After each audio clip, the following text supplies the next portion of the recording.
of the presentation of the awards, may I request the Honourable Minister to kindly address the gathering.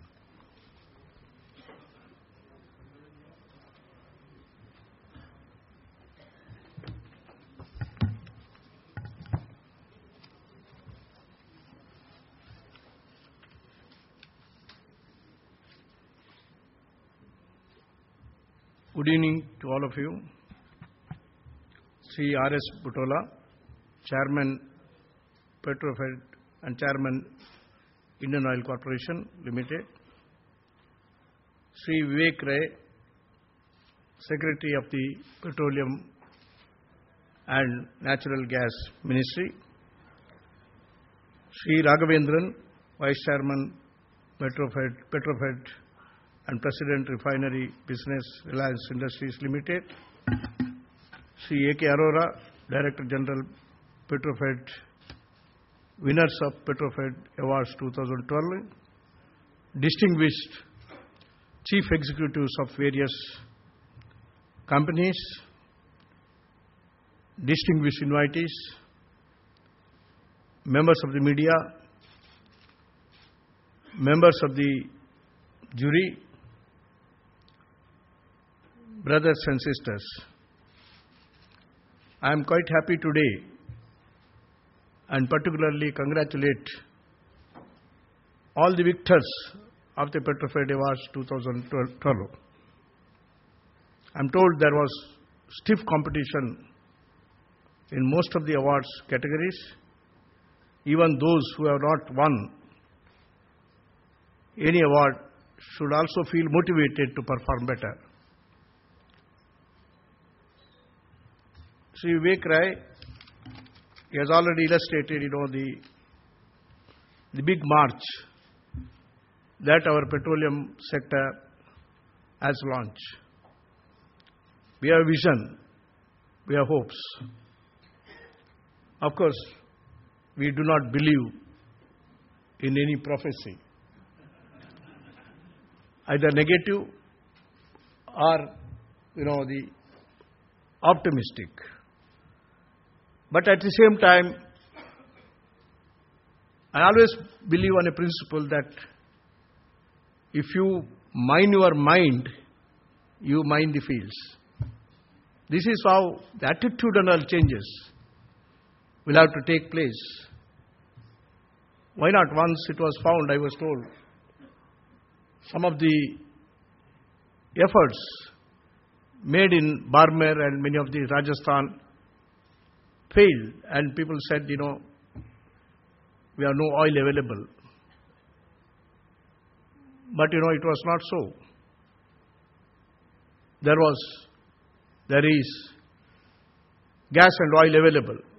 Rajasthan desert could be the paradise of oil and gas. It will happen. We need to should not stop our efforts. That is what we call the innovation. And we need to deploy the latest technology. And even if the technology of that kind is not available, we need to find technology because it is somewhere within your mind. I need to work for that. That requires a team, dedicated team. That requires perseverance. That requires passion. I would rather say passion for the development of the country. If you don't do that, other countries will not wait for you. It's a big race. Many times we say that, of course, Sri Vivek Rai mentioned about the economy maturing. I would rather say the first decision makers should mature themselves. Then the economy will mature. This is my belief. There's a mismatch between decision makers and also the potential which is just available. We walk on that. We walk on the great wealth of this nation. But still we don't find. I was told that there was a story long back I heard. People, many thousands of people walked over the greatest gold mine, but I don't remember that name. And they forgot that, gold was available there. This is how, we need to make efforts. Should not stop. And I'm confident that, India will not be far behind the race to become energy independent. Becoming energy independent, is quite crucial for this country. Otherwise, I would rather say there is no future for this country. Because every pie we earn, we send it outside. Now, I think it is $160 billion. And it is practically reaching 80% and going up every year. Somewhere we don't take decision because ultimately there is something wrong in our decision making at every level, every segment. I'm quite happy today because I was restless when I took over, to be very frank with you. I was just thinking, is it worthwhile to handle this ministry? But I don't want to preside over a sick ministry. I would like to preside over a potential, dynamic, and the ministry which can take the agenda of the nation forward.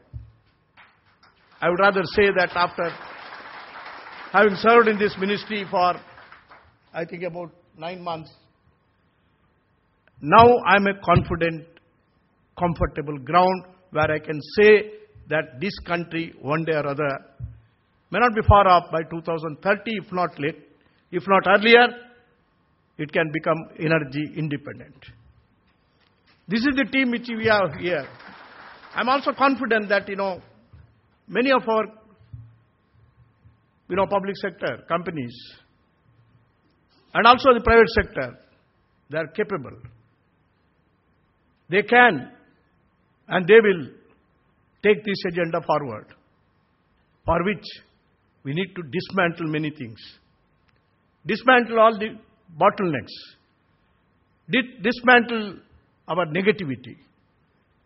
Dismantle our passive, the prophecy, and we need to march forward. I am one to believe that, we have the oil and gas in this country, whether you call it shale gas or the CBM or some of these sectors, we are very rich. But, our mind should also become rich. Our mind should also become innovative. Our mind, if you want to open up the wells, drill our mind also first. Then say that, there is great potential just available around you. This is how I think I like this award ceremony. Sorry, I could not have some problem because my yoga teacher has twisted my hand today. And, of course, morning I will be all right. But anyway, I could manage it. I'm quite confident now, with our very practical, dynamic, resourceful Secretary, Mr. Vivek Rai,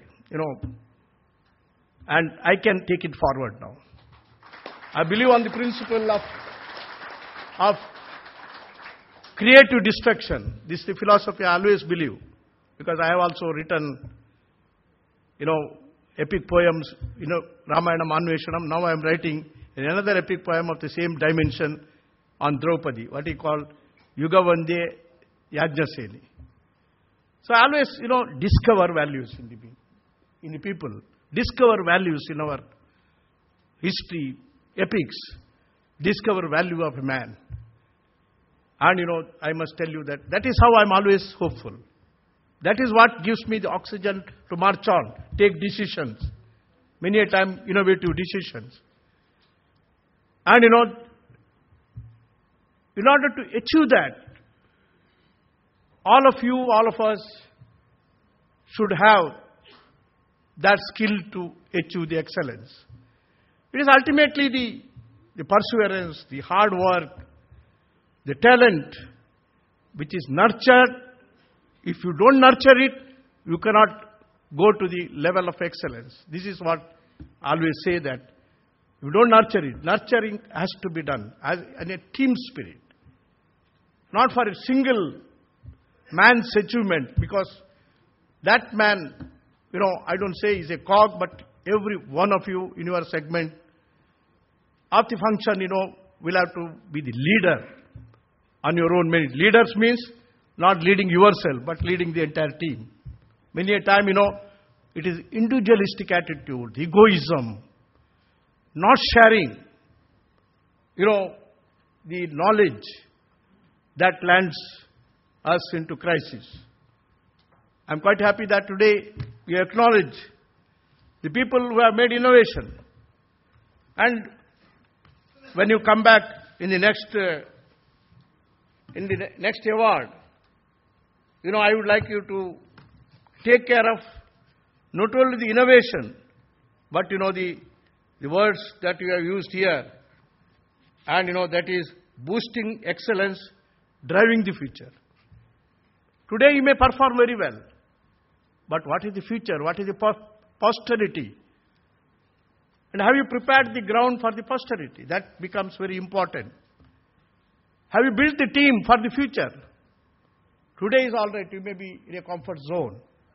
But will you be in a comfort zone? That should be an agenda setting by all of you to see that, that future is also secure for the country.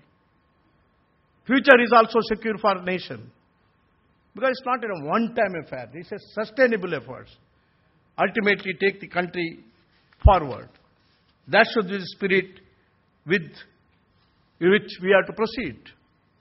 The China, for example, has seen doubling of gas production in the 6 years from 2005 to 2011. The US has also witnessed a tenfold increase in shale gas production over the last 6 years. So that means the 6 years are important in the oil sector. Why not we put the similar agenda that, if they could achieve within 6 years, optimize their potential, production, exploration, why not we do it? That's why, today you are in 2013. That's why I believe by 2020, we should be in a position to achieve at least, 50% of reduction in the import. By 2025, we will be in a position to reduce our import to the extent of 75%. And 2030, I think we need to achieve the full freedom, full energy freedom. I think all of us should do. That means to say, you need to work the strategies. We should prepare yourself with it. I don't say the state of art of technology, I must say state of art of the future. This is what we should look beyond today. And the achievement will be within your reach. And new exploration licensing policy was launched in 1999. But we are not gone in the same speed. We should work out. And every year we must take an account of what we have done, what should have been done. And that is how we need to go forward. I'm quite proud of many of our, the public sector. I found highly professional, technology-oriented. And ultimately, they are motivated to lead in their respect. I happened to go to Bharat Petroleum other day, and I spent 3.5 hours in the refinery. It was an excellent discussion. We need to put a lot of efforts. I think this is what is lacking. I think we need to put in a lot of efforts in R&D. This is where we don't put our money, investment, and also the men to do that. But I would rather say the most brilliant young inventors should be put in that R&D. I think I have said that, we will call one meeting, with regard to this R&D. Maybe that, apart from each individual companies maintaining the R&D, I think beyond that, we need to have a R&D, R&D shell ultimately they will definitely consolidate and motivate research and development in the oil sector. Technology plays an important role, and we should not lag behind. Wherever it is available, wherever it is not available, put the people on the job. Our young people are capable of taking the agenda forward. We must pin faith on all these people.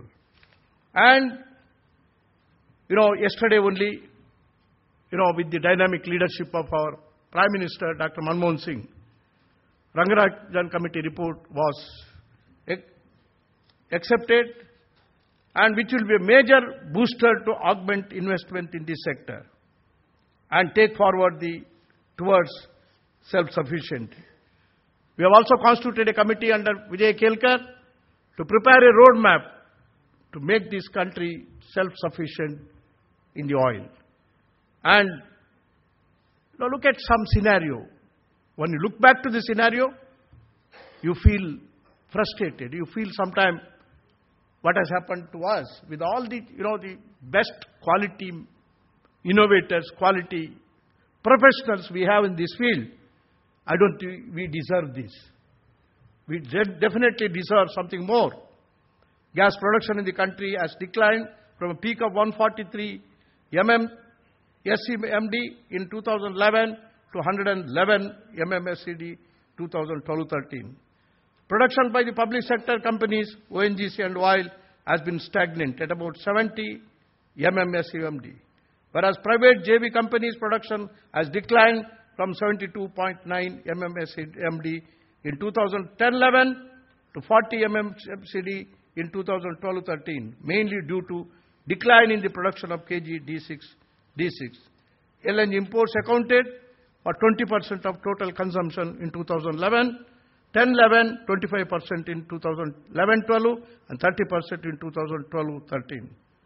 The deficit between supply and demand is projected to increase from 143 MMSCMD in 2012-13 to 234 MMSCMD in 2016-17, which if met from import means not only huge outflow of foreign exchange, but import of gas at much higher price of more than $11. The country cannot simply afford to continue with this kind of a status. We need to come out of this. And, it is a well-accepted fact that the domestic production cannot be viable at the present price of $4.2. Approximately 3 trillion cubic feet gas resource is lying to be exploited. Discoveries made, which cannot be monetized if the gas price remain at the present level of $4.2. This is what our secretary has just mentioned to you. And the ministry is rejecting the monetization of new discoveries, as their production will not be viable at the present price of $4.2. We have to come out of this. That is why we are compelled to, even though it's a hard decision, we are compelled and constrained to take this kind of a decision forward, if at all we want to march forward. Ultimately, if wealth is not created, there is nothing to be distributed among us. Only poverty has to be distributed. And when I say, yes, I know very well that, the power and also the fertilizer, they feel that, the people cannot, the affordability is a question for them. Affordability is a challenge for them.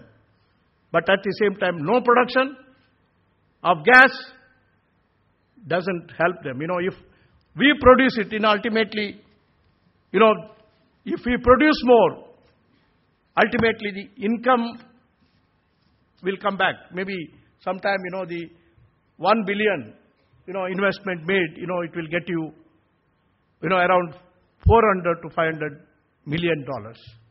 That means about 40%, 50%, sometimes 70% that comes back to you. We can take care of. The price of the inputs to the fertilizer and also the power at that time. So, I don't think, we should be frightened of that. We can take care of the vulnerable sections, vulnerable segment of the economy, provided we generate surplus somewhere. This is what we are going to do it. And I'm confident that we will become successful in this. And we have taken a number of initiatives. You must have heard of it. And we have dismantled many things, particularly after our new secretary, Mr. Vivek, has taken over. I'm more confident. I'm gaining more confidence that, what you consider to be a, more optimistic scenario can be a reality soon. This is what we are doing it. And today, you have done a great thing, the PetroFed, to give this kind of an award to everybody and people who have performed well. Either you perform or perish in this country. If you don't perform, ultimately the country will perish. And we will have no hopes of survival, particularly in the Committee of Nations. And, let us take this agenda forward. And the award is well-deserved. I was told that quite stiff conditions have been put by the juries to make an appropriate evaluation and assessment of the persons or the companies which deserve it. And I'm quite happy when, a team came, not individuals came to receive the award. This is how it should be done. You need to build it, always. And ultimately, the talent should not die somewhere. My mother was an Ayurvedic doctor-like thing. Any children, she was a great pediatrician, not a doctor. But early morning she will go somewhere and pick up some medicine. We have been telling her, show it to us, so that at least we will continue your technology. But unfortunately, she never wanted to show off that technology. This is what is happening to this country. We need to, this is a small and a very silly example. But I can tell you that, this is how, ultimately the DNA of the men of this country, is very strong, very high. We have the talent available. And, you compare anyone, anywhere in the world, Indians can make it, provided we give up our pessimism. We give up our negativism. Even now there are people who will say prospectivity of the oil and gas is dim. There is no scope. Even now the people say a number of surveys have been made, so it is not available. Why should we unnecessarily? That means some of them want that we should close our shop. It's very pessimistic. I have full hope in the progress of this country, the strength of the men of this country, and strength of the passion and the patriotism of this country.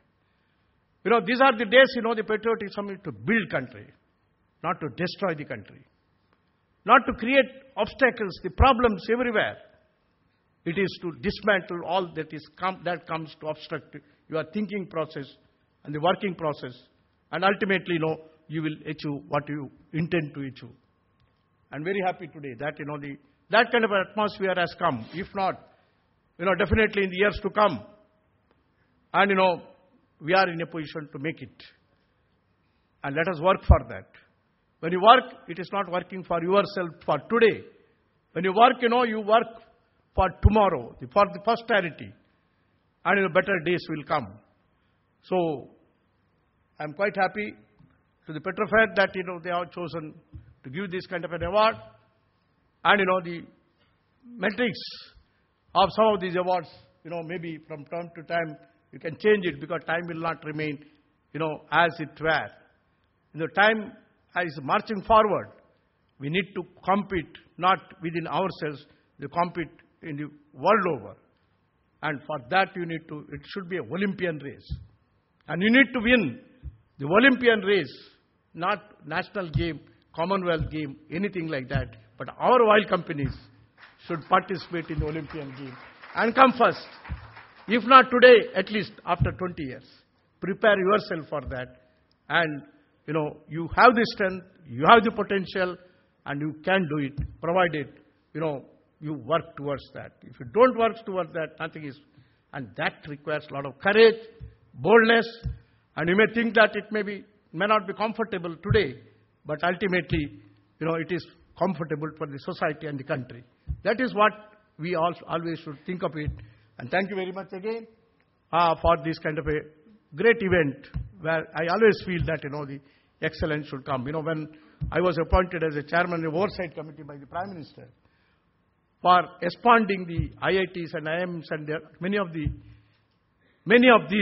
the big institutions, people said, just like Mandal, there will be a big revolution, blood on the streets, because, it was to provide 27% reservation to the backward classes. Then, Prime Minister asked me, why don't you look into it? And, there is a danger.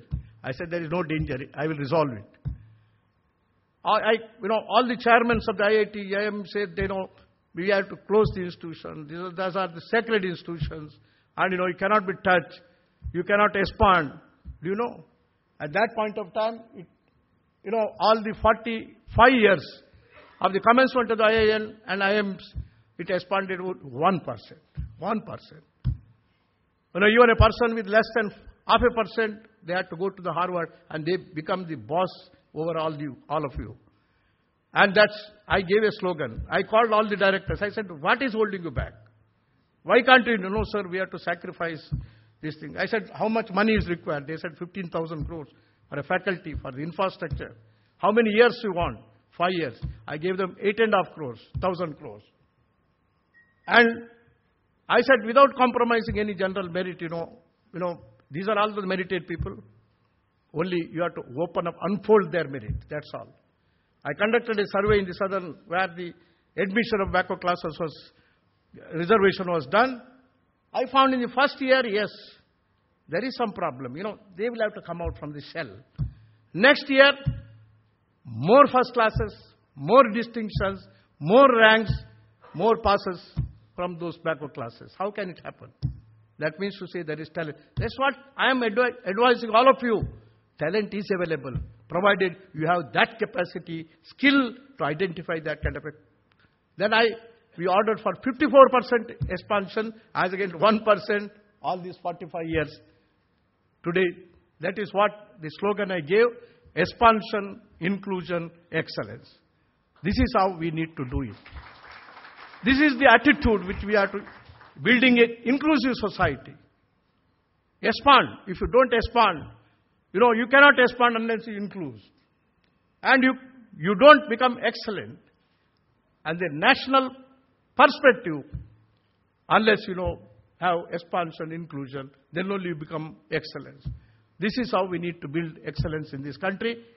And excellence is not an island, it is an ocean which spreads and gives you the strength and the potential. So I'm very happy that, by giving the awards, you are encouraging the companies to lead this.